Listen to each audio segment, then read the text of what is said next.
I do not know another verse that is hugely misused, misinterpreted, like Matthew chapter 7, verse 1. Matthew 7, verse 1 says, judge not. And a lot of people who like to use this verse, they like to use it in a selfish way, to defend themselves, when some people are trying to question their actions. So they use Matthew 7, verse 1 to silence all those people, including their critics, by saying, hey, do not judge. The Bible says, do not judge. But the mistake is that they only quote the part which favors them, and they ignore the rest of the verse and the rest of the passage.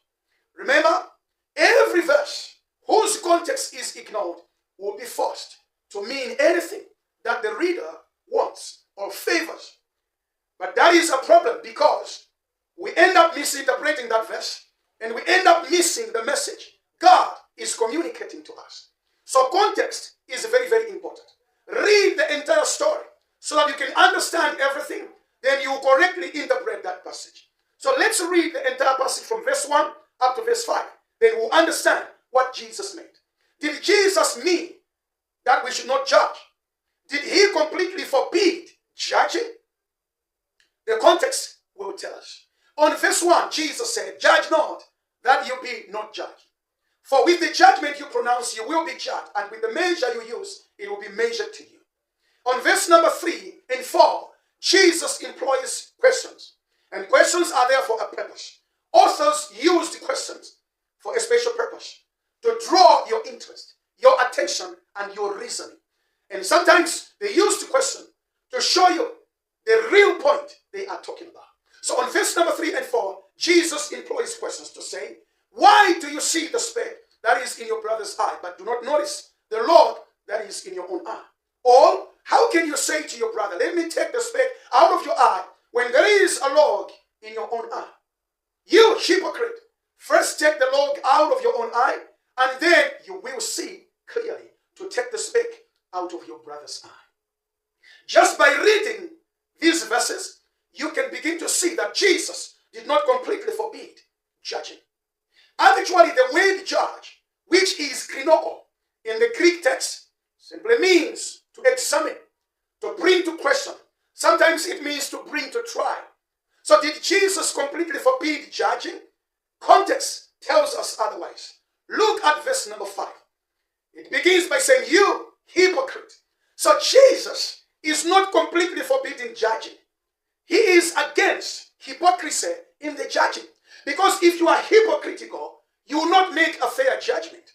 So Jesus here, number 1, is against the hypocritical judgment. And look at how he paints a picture of the hypocrisy. Remember, I love Jesus, a great teacher, very intelligent teacher. And Jesus employed things like parables, analogies, as well as a picture of a story to explain his points. So here, Jesus is using a picture, an analogy of a speck versus a log. Now look at the difference in proportion. A speck is a tiny thread. It can fall into your eye. Yet a log is a stick, it's a stem, it's something bigger. Now he says, this hypocrite has a log in his eye. Come on. If a log is in your eye, it means it's protruding. It's so visible, even from a distance. But that person, because he's a hypocrite, takes no account of this visible log. He ignores it completely. And he moves on to somebody and is trying to remove a little thread, a tiny speck that's in his eye.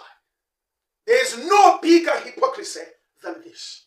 Which means that person is a hypocrite. So Jesus, that's why he says on verse number 5, to say, you hypocrite, first, the first thing before you judge, you should apply the same examination, the same zeal on yourself. Actually, you have a bigger problem because a log is bigger than a speck. So how can you ignore a bigger issue? You justify it, you rationalize it, and you don't notice it at all, but you are rushing to fix somebody's problem, which is so little. It is the hypocrisy Jesus is against here. He is forbidding this kind of judging.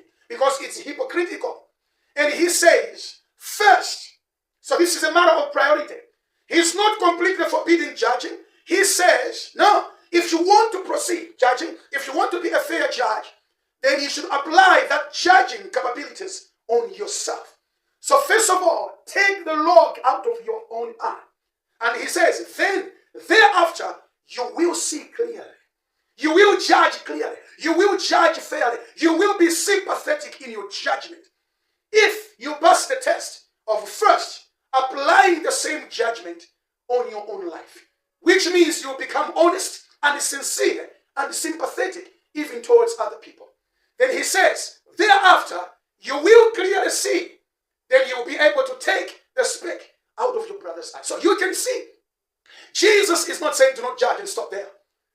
Here he gives a go-ahead to say, you can proceed to judge or take a speck out of your brother's eye only if you can prove that you'll be a fair judge. So Jesus is only against hypocritical judging. He is against the hypocrisy. What else? If we look at the rest of the Bible, we will find Jesus encouraging actually judging, examining, okay, bringing into question. Because in the same chapter of Matthew chapter 7, okay, this is the sermon on the mount. Because it is on verse 1, Jesus says, judge not. But look at verse number 15. Jesus is teaching the same people to say, beware of false prophets who come to you in sheep's clothing, but inwardly are ravenous wolves. You will recognize them by their fruits. Okay? Now, is it possible to distinguish a false prophet without judging? No way.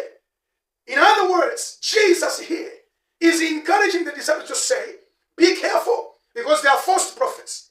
So how can you tell that this one is a false prophet without judging them or without bringing into question their fruit, their actions? So Jesus is not completely forbidding judging.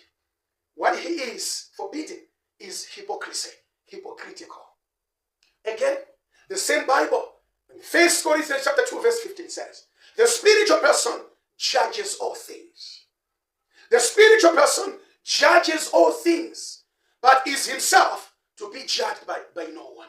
So a spiritual person judges all things, which means that Jesus is not completely forbidding judging. He is against hypocritical judging, whereby you ignore your own sins. You know, people love their sins, rationalize their sins, but are quick to hate the same sins when they see them in other people. That's the hypocrisy Jesus is condemning, is forbidding. So, use the word judge not correctly.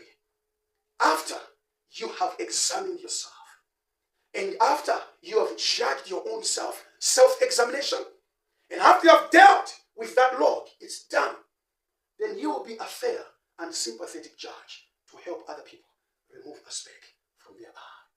Stay blessed as we continue to study his word together.